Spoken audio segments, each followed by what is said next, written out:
White Sox hosting the Cubs. Both of these teams are minus 110 on the money line. The over-under is 9 runs. The Cubs getting a run and a half on the run line are minus 210, meaning if you bet them that way and they win this game outright, you win.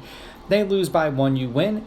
And the White Sox laying a run and a half on the run line are plus 175, meaning if you bet them that way, they must win by 2. Hendricks pitched once against the White Sox last year, 5 2/3, 4 runs, 4 earned. They lost that game 4-3. He struck out 2 batters in that game. The Cubs are 7-3 as a team in his last 10 appearances. He's averaging 5 2/3 innings pitched and 3.7 strikeouts per game in those games.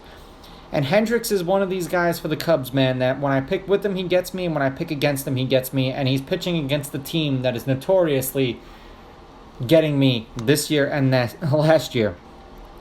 Kopech pitched once against the Cubs. 4 shutout innings. They won that game 3-1. That was in Chicago. He struck out 5.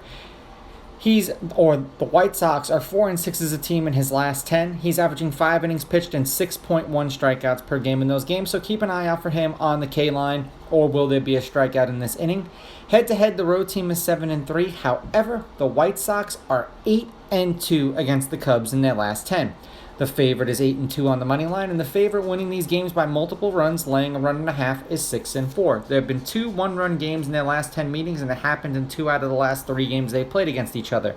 The over is 5-4-1. However, the under 9 specifically is 5-4-1. The last series that they played against each other was a 2-game set in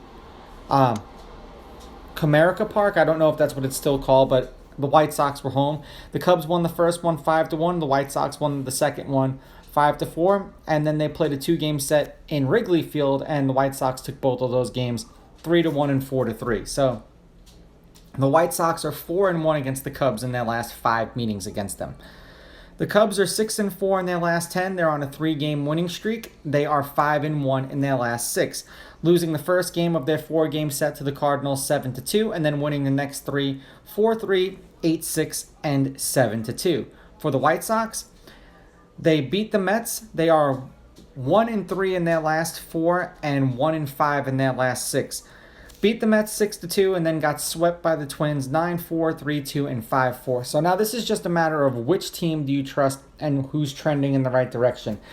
Now, this is solely because the White Sox tend to stick it to me no matter which way I pick it. I think that Hendricks is the better pitcher.